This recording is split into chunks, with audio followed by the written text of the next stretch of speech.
We have reached the second round of our 2007 college football season playoff simulation. Quick recap for you here and a preview of what games we have on deck for this video. Number 1 LSU, the real life champions, looking to show everyone they deserved it too in this scenario. Taking on the underdog, number 14 Hawaii.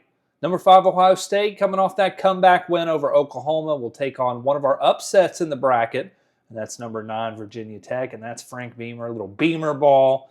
And at the bottom of the bracket, we have number 2, Georgia, coming off of their bye. They take on number 11, Texas, in the top game because we didn't see that matchup enough during the 2024 college football season, right, guys? And in the other matchup, we have number 6, West Virginia, going up against number 3, USC. And I'm going to pop in here a quick message because we had some people asking. We took the end-of-season AP poll final rankings to determine our playoff seeding. We have had a couple viewers say that the bracket was seeded wrong, and also that we should have used the end-of-year BCS poll because that is what would have been used to seed the playoffs after all if they actually happened. And you guys are absolutely right.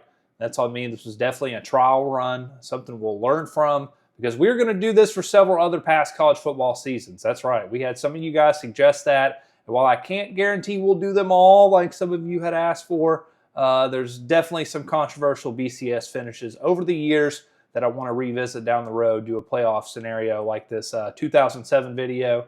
And that's why you should hit the subscribe button. Go ahead and do it because all of that will be coming this year on the channel over these next few months as we all try to deal with our college football withdrawals until fall. But anyways, let's go to the important stuff now, the stuff that you're all here for, the games. And we'll start up top with the top seed Bayou Bengals in the Superdome, taking on the Warriors. And hold on to your seats because this one was an absolute shootout. Both these teams combined for nearly 1,000 yards of offense and had nearly 1,300 total yards. Colt Brennan put up 5 passing touchdowns in the first round against BYU, and he was ready to try and pull the upset off over the number 1 overall seed in our rankings. He would, of course, be facing big Glenn Dorsey, among others, and a stacked LSU defense, who would come out on top here. Shocker, but this game, much like the others, also featured a bunch of turnovers, 12 combined and 6 apiece for both the Warriors and Tigers. Here's one of them as Brennan gets smacked by Ollie Highsmith. That would lead to this Matt Flynn passing touchdown as he finds Jacob Hester all alone, and the big fella takes it in easily for the first touchdown of the game. Then we have some special team shenanigans. I'm shaking my head. The simulation's favorite, Jai Eugene, fumbles the ball on a punt return, gives Hawaii a great scoring chance to try and tie things up. And tie things up they will. Colt Brennan maneuvering in the pocket, then is able to throw an absolute piss missile between 2 Tiger defenders for the tutty. Devon Best coming up with the catch for the Warriors. After Hawaii gets a defensive stop, it's Brennan back to work. He's moving the ball all up and down the field on this LSU defense and making some insane throws into traffic. And we have a sick, just absolutely filthy, disgusting one-handed catch. I didn't even know this game was cranking out animations like this as Brennan gets it out to Jason Rivers. This one would have definitely made the SportsCenter top 10 place, and the Warriors are now out in front. Still in the first quarter, LSU with it now. Matt Flynn gets the play action working. And that leads to a wide-open Tiger rumbling up the sideline. LSU tight end Richard Dixon. Dick Dixon. What a name. And he takes it all the way in for the touchdown. And the offenses are harder than a $2 pistol right now in this one. Third down now for Hawaii. Brennan makes a move to avoid the sack, then flicks it right out into coverage, and Jonathan Zenon is there to take it away for LSU. Brennan would throw 5 picks total in the game. This one was number 2. And that would take us to the end of the opening quarter. And it was a tie game between the top seed and the lowest ranked team in the tournament field. It doesn't even take 30 seconds in the second, though, for some nonsense to transpire. As maybe Matt Flynn has been spending too much time drinking those Louisiana daiquiris. He had to be hammered on this throw. Fumble is picked up, recovered by Hawaii. But right back we go 25 seconds later as Brennan tries throwing it deep and instead throws it to LSU safety Craig Stelz for his 3rd interception in not even 10 minutes of gameplay. But as friendly as Brennan was giving the ball away, Flynn was almost just as kind as he would throw 4 interceptions himself on the day. That's Myron Newberry getting the ball back for Hawaii. The turnover bug was biting in this quarter. Matter of fact, it was on a rampage. Here's a red zone interception now, forced by Hawaii. And the Warriors are not backing down for future Packers and Seahawks legend Matt Flynn. Flynn does finally lock in, though, late in the first half, and he's able to find his guy Hester again for another short touchdown reception and Hester's second score of the game. That would have been a hell of a parlay hit back in the day. 2 first-half touchdowns for the fullback. This second quarter, far from over, by the way, of course, as Brennan was going blow for blow with his quarterback counterpart, Flynn. This time, Brennan gets it out to Ferguson, and Ferguson does the rest for the catch-and-run. Warriors score 21-all with about a minute to go before halftime. That's too much time, however, for Flynn, and he is able to march the ball downfield to set up a 45-yard field goal for Colt David. No kicker has missed yet on our simulation, by the way, which is wild, and David ain't going to be the first. It's 24-21 LSU at the break. If you thought either of these offenses were going to start taking care of the ball in the second half, that was put to rest not even a minute into it, as once again it's Brennan turning it over. Sets up a 41-yard field goal for David again several plays later, and LSU makes their lead 6 points at 27-21 now. But for all the mistakes Brennan made, he always seemed to have an amazing play to answer it, and that's the case here, as Rivers takes the catch over the middle, turns it into an explosive play, going 85 yards for his second receiving touchdown in the game. Remember, he had that insane one-handed catch earlier. Now he's showing off his speed, and Hawaii is back on top midway through the third quarter. Both teams continue to exchange haymakers as LSU trailing, but it won't last long. First, Flynn gets it out on the deep ball to tight end Dick Dixon. Again, on his 40th pass attempt of the game. Flynn threw over 60 passes, and yeah, Matt Flynn was slinging that ball. Next play, Flynn finds Trenton Holiday, and the speed demon is in easily to the end zone. Tigers wind up going for the 2-point try. Flynn extends the lead to 7 points on the point-after run for LSU, and it's 35-28 in favor of the Tigers through 3 quarters. Flynn, though, just couldn't help himself with the turnovers, and on a drive that definitely looked like it was going to end in LSU points, instead it results in points for Hawaii, as A.J. Martinez runs away with the Flynn throw and takes it all the way back the other way. The defensive touchdown and extra point ties the score at 35. Surprisingly, the only defensive tutty scored in this whole game. Flynn was really playing a back-and-forth game himself, too. It seems all his drives either finished with a touchdown or a turnover. He's coming off that turnover, so you know what that means. First, a precise throw to Early Doucette for a big gainer. Then he's able to get it to Terrence Tolliver for the go-ahead touchdown, and again, it's LSU up. Brennan on the other side making all the throws to, especially with all day in the pocket, and he gets this beautiful downfield completion to get it to LSU's side of the field. Brennan just continues to be a menace on this series following that last ludicrous throw, as this time he puts one right between 3 Tigers defenders to Ferguson. Brennan then finishes off the drive with a wide-open throw on a play-action pass, and Hawaii finishes off the series in a tied game halfway through the final quarter. We told you, we thought turnovers plagued both of these schools, and LSU just seemed to have theirs come at the worst times. This pick from Flynn to protect being one of those, as Hawaii now has the ball with not very far to go. Brennan cashes in right away as well as he links up with Bess again. Great throw to hit him in stride. Nothing the Tigers can do to stop that. Brennan was automatic all game on his way to throwing for 450 passing yards. Both teams unable to do anything of note, and that takes us to the final minute. 4th down for LSU now, and the Tigers are sacked. Looked like that might be the end of things, right? Hawaii just needs a first down after all. And here's another questionable decision-making from the Warriors as June Jones decides on 4th and 10 that he's going to go for it from the LSU 30 instead of kicking a 47-yarder or punting.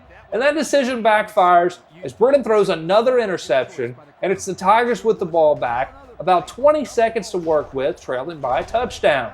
The number 1 seeded LSU Tigers, unable to do anything with it though, time winding down, out of timeouts, and Hawaii's Michael Lafali makes the sack on Flynn, and that brings us to the end of the game. It's all over. There you have it. Monumental upset. Number 14 seed Hawaii takes down number 1 seed LSU. And I will say this now because I know we have some LSU fans out there on the channel and some others who would say this is unrealistic, and you're definitely right about that. But I also simmed this matchup on a previous run where I was testing things out, and I had Hawaii playing LSU in the first round. and the Warriors ended up winning that one in Baton Rouge. So for whatever reason, Hawaii had the advantage over LSU in this game, and they take down the top dog. They'll advance to face the winner of our next game between Ohio State and Virginia Tech. Let's go up north for our next game as we head to Ford Field for Ohio State and Virginia Tech. Funny story about this one. I tried to give the higher seeds a neutral site game closer to their campus, and on this game you have to unlock stadiums through the pennant system. I had bought several but didn't have enough points, and I didn't have all the BCS bowls unlocked. And so I saw Ford Field, and as a Lions fan, I couldn't resist. The only problem was this is the MAC Championship Stadium, so the game actually, for some reason, makes both teams wear a MAC patch on their jersey, and that's actually hilarious. So you'll see that at times throughout this video, and it's funny. And the battle to decide who will take on Hawaii in the semifinals, and also apparently who would win the Mid-American Conference between the Buckeyes and the Hokies, was an exciting one. Third down early for Ohio State. Todd Beckman able to convert it, not just for a first down, but a touchdown. A big pass to Brian Robisky, who balled out in the first round against Oklahoma. And the Buckeyes are on the board early to take the edge over Virginia Tech. After Ohio State makes a defensive stop, Virginia Tech back to punt. And it's deja vu all over again from our first game. A fumble on the punt return, and this time the ball is recovered and returned for a touchdown. Wheeler in for the Hokies, and Beamer ball strikes early in this one, baby. We saw Ohio State execute on third down early on. Now it's Virginia Tech's turn, and Sean Glennon, calm, cool, and collected. Flicks it out to Josh Morgan, and Morgan taking off like it's a track meet. He is gone. Long touchdown gives the Hokies their first lead of the night and puts us at 14-7 Virginia Tech with one quarter over. Robisky had 2 touchdown catches for Ohio State in the Buckeyes' opening round win against Oklahoma, and he came to play against Virginia Tech too. Third down conversion on a deep strike from Beckman leads the drive to continue chugging, and now it's Chris Beanie Wells bulldozing his way between blockers for the tying Tutter. Big response with around 3 minutes left in the first half after both teams were struggling to get clicking. Glennon and Virginia Tech's offense took care of the ball better than anyone in the first round with only 2 turnovers, but that would not be the case in this game. Here he is intercepted by Donald Washington in a tie game with just a minute before halftime. Ohio State couldn't take advantage of that turnover, though, as Beckman gets sacked by Chris Ellis to bring the first half to a close, all even at 14. And you see that beautiful MAC championship branding at midfield here. Oops, sorry about that. It was a really weird second half for Glennon and the Virginia Tech offense because on one hand, he was making throws like this, an absolute dime to Brandon Orr to get a first down, but then he's also making throws like this for another interception. Glennon wound up throwing 7 interceptions total in the game, and there are still many more to come for the Hokies gunslinger. The next one comes just minutes later as Jamario O'Neal gets a grip on another Glennon pass, and this time the interception gets taken back for a touchdown to make matters worse for Virginia Tech. Ohio State now leading 21-14, and that would be our score as we headed into the final quarter from Ford Field. In the fourth, it would be turnovers galore out of the Hokies as they could not hang on to the ball, whether it be interceptions or a fumble like you see here. This possession ends at the Ohio State 9-yard line for Virginia Tech, winds up being really costly for the Hokies' comeback chances. That is until Beckman and the Buckeyes offense come out and give it right back up. Didn't even see the defender there. Hell, I didn't either. And Dorian Porch picks off the pass to put the Hokies almost right back where they were before. This time, Glennon would be able to punch it in as he found Harper on a third down and goal for the tying score. And it's all 21 now with about 7 minutes to play. About a minute later now, Virginia Tech has the ball back, but the nightmare outing continues for Glennon as he throws yet another pick six, this time going to Washington, and it's the Buckeyes reclaiming the lead on another late defensive touchdown. Ohio State would wind up with 4 total defensive touchdowns in this game, as defense was literally the best offense for the Buckeyes in this one, or Glennon was secretly shaving points or something. Hey, here's Marcus Freeman, current Notre Dame coach, who played at Ohio State, getting an interception return for a touchdown. It's like Oprah was handing out defensive touchdowns here. You get a pick six. You get a pick six. You get a pick six. The Hokies defense kept them hanging around despite all the crazy turnovers, and that gave Glennon ample opportunities to try and bring his team back. Here's a 56-yard touchdown throw to Wheeler, and again, Virginia Tech is not going away. It's 35-28 Ohio State with under 2 minutes to play. Hokies had some timeouts still in their arsenal too, and they end up forcing a third down stop and putting themselves in position to get the ball with 1:24 left in the game. The Buckeyes then decide to go for it on 4th and 5 from the VT 40, and Beckman gets intercepted, and that gives some momentum and some life to their counterparts. Hokies make a couple throws, but now they've got a 4th down coming up. 4th down on the horizon. They must convert with under 30 seconds left on the clock, and Glennon gives it up again, this time throwing it to Ohio State linebacker James Laurinaitis. And the do-everything defender for the Buckeyes does his best Jack Sawyer impression as he takes it all the way to the crib. Little Heisman pose for you, too. Defensive touchdowns highlight a dominant effort from Ohio State in the second half as the Buckeyes roll on to the semifinals with a 42-28 win over Virginia Tech in Detroit. That sets up Ohio State to play Hawaii for a trip to the national championship. That one should be a lot of fun. A really good offensive matchup of Hawaii versus that defense of Ohio State in that one. Next up, we go down to Atlanta, and I know we saw this matchup enough during the 2024 college football season. But hey, Matthew Stafford versus Colt McCoy, that's a fun one. You can't deny it. First time we've seen Georgia in the field. They ended up losing to South Carolina and Tennessee early on in the 2007 season, but rebounded to finish strong, ranked as one of the nation's top teams after a dominant Sugar Bowl win versus Hawaii. They did not look the part of a dominant team in this game, however, as their offense really struggled. This game kind of the opposite of what we saw in Hawaii and LSU. Offense non-existent between these two, despite the great quarterback matchup. Slow start to this one for both teams, but Texas gets things working first, late in the first, as McCoy gets it out to Jermichael Finley, and the big tight end can move a little bit when he gets some daylight. He is going to score, and the Longhorns are up by a touchdown after the first quarter. Both teams exchanging turnovers to start the second quarter. First, McCoy gets intercepted to give Georgia the ball back, but Stafford can't get anything going himself, and he's intercepted by Texas shortly after. McCoy and Texas then need 14 yards on 3rd down now, and it's a straight-up dot of a throw from Colt, but the pass gets dropped by the Texas tight end. That becomes a tough pill to swallow for the Longhorns, as on the ensuing punt, Georgia is going to house this return. Kenneth Harris just outrunning everyone, and this touchdown must have awoke some very weird video game magic or something, because the rest of this quarter just absolutely loses its mind from here. Just over a minute later now, following the punt return, Georgia makes another stop, and Georgia's going to make another punt return touchdown immediately following that, as the Bulldogs have now returned 2 punts for touchdowns at just over a minute of game action to take a 14-7 lead before halftime. While the punt return scores put Georgia out in front, it did not give their offense any life at all, and as Stafford is going to throw another interception, this time it gets returned all the way for a pick 6. Special teams and defensive touchdowns aplenty in this second quarter from both sides, and now we're back tied. But remember when I said those punt returns triggered something, some sort of chaos in the game? Yeah, well, the kickoff right after the pick 6 gets taken back now for a kick return touchdown. In a span of about 3 minutes, Harris for Georgia gets 2 punt return touchdowns and a kick return touchdown. Yeah, totally realistic there. 3 special team scores put the Bulldogs on top 21-14 after 2. Both teams continue to suck on offense in the third quarter. They would combine for 9 total turnovers and just over 400 yards of offense combined. But here Georgia running back Thomas Brown is able to show off his moves and his playmaking ability, and he busts a big run to double the Texas score and put Georgia ahead by 14 points midway through the third.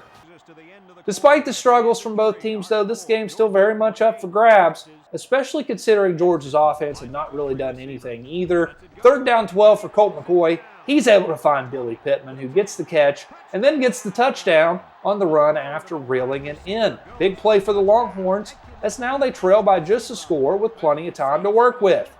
However, I don't know who Georgia's special teams coordinator was in the 2007 season, but that dude deserves a raise. That dude deserves a pitcher of ice-cold beer because he had his unit ready to roll in this one.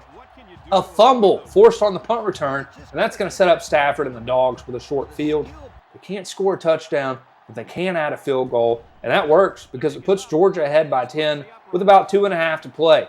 Texas in desperation mode now, 4th and 24, down by 10, under a minute to play, and yeah, that'll do it. It's Brian Evans with another takeaway, and this time he wants a little bit more. An interception return for a touchdown to seal it and send Georgia on to the next round. The Dogs with that dub will take on the winner of our last sim game between number 3 USC and number 6 West Virginia. This was a fun game. We set this one up in the Fiesta Bowl, which was fitting. Now we went to the Phoenix area because this was a hot matchup. Hot matchup. We told you how stacked USC was in our last video. Nearly 60 players ranked as an 80 overall or higher. And of course the Mountaineers have that vaunted duo of Pat White and Steve Slayton and Owen Schmidt, who hits himself in the head with a helmet. He's insane. By the way, I'm very confused by the Mountaineer mascot here. He's throwing punches, but he doesn't have a closed fist. Am I tripping? Am I imagining that? 30 seconds into play, 3rd down for WVU. And there's our guy, Pat White, who we told you about. X-ray results have come back. It turns out, in fact, he does have that dog in him. Long touchdown run of 76 yards there for White, who gives the Mountaineers the early edge. On the other side, though, USC has a pretty good man under center themselves, and that is one John David Booty. Booty was letting it rip early and often here, dumping all over the Mountaineer secondary with several crisp passes. They can't match the touchdown as Booty's 3rd down toss is dropped, and that means the Trojans have to kick.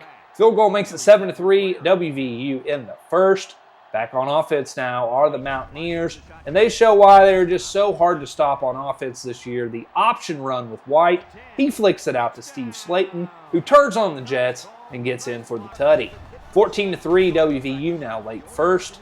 Now the first play on offense back for USC, and uh-oh, not what they had in mind. It's a Booty fumble and a scoop and score for the Mountaineers, who go up 21-3, which would be our spread at the end of the first. 30 seconds into the second quarter, USC adds another field goal on the board from about 48 yards away as the score is now 21-6 in favor of the Mountaineers. David Bueller goes 4 for 4 on field goals in the game for the Trojans. But right on cue now in typical EA Sports fashion, here we have Noel Devine taking the kick return right after the USC field goal all the way back for 6. You know Devine had that breakaway speed, and although he's a pup here, they can't keep him from taking it back. All Mountaineers, WVU up 28-6. USC trying to battle back, and they're within striking distance, but several drop passes in the red zone means the Trojans again have to settle for a field goal. That makes it 28-9 with West Virginia still in control, but a long ways to go.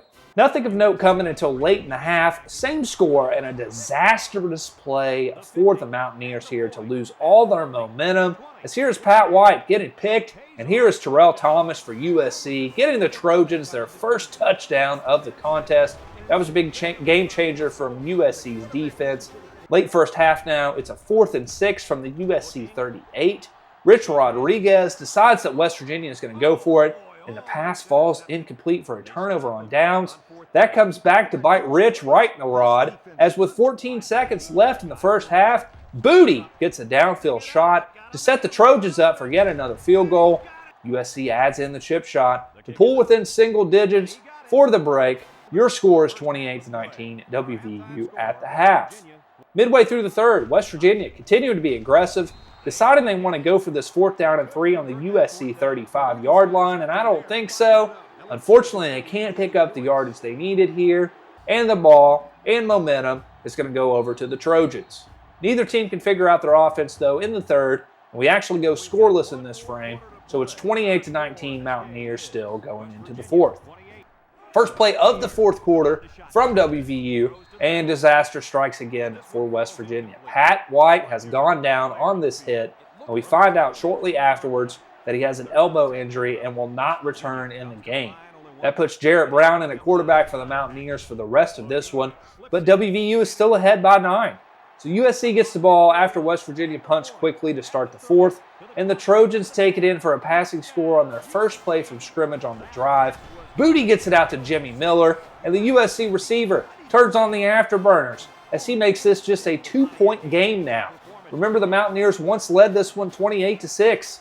Third down and 10 now for West Virginia on the next offensive series. Brown gets off a good spin move here, but he is just not Pat White. He fumbles the ball, USC recovers it, and now the Trojans are ready to take over. It winds up being an unlikely suspect too, as they hand the ball off to the big fullback, and he gets a 25-yard rushing scamper to put the Trojans ahead. How about that play call from Pete Carroll going to the big fella? 2-point conversion would be no good for USC, so it's 32-28 with about 6 minutes left.